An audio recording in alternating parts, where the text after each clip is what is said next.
बिस्मिल्लाहिर्रहमानिर्रहीम। अस्सलाम वालेकुम रहमतुल्लाहि वबरकातुहू। प्यारे भाइयों, बुज़ुर्गों और दोस्तों, अल्लाह से उम्मीद है कि खैर आफ़ियत के साथ, ईमान और यकीन की मुकम्मल सलामती के साथ होंगे।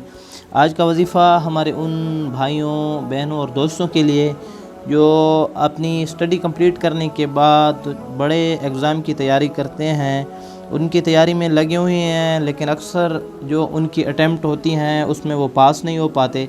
तो इंशाअल्लाह आज जो हम अमल बताएंगे उससे इंशाअल्लाह आपका इंटरव्यू भी क्लियर होगा। अल्लाह रब्बुल इज़्ज़त आपको हर अटैम्प्ट में कामयाब करेंगे।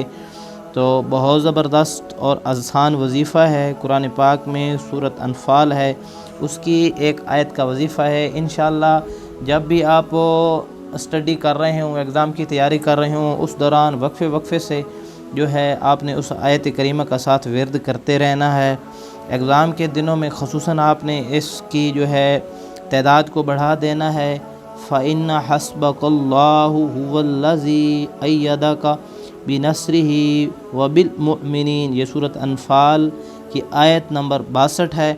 इसको आप कसरत से पढ़ें, मतलब या ये भी कोशिश कर लें कि 100 मरतबा सुबह और 100 मरतबा शाम अव्वल आखिर दुरूद शरीफ के साथ ये 2 नशिस्तें हैं। इसके अलावा जब आप स्टडी कर रही हों तो उसको 3 दफ़ा लाजमी पढ़ें। उस दौरान भी तो वक्फ़े से पढ़ते रहें। इंशाअल्लाह आपको ज़बरदस्त कामयाबी हासिल होगी। हमारी वीडियो कैसी लगी कमेंट्स के ज़रिए ज़रूर बताएं। इंशाअल्लाह एक और वीडियो के साथ मुलाकात होगी। तब तक के लिए अल्लाह हाफ़िज़।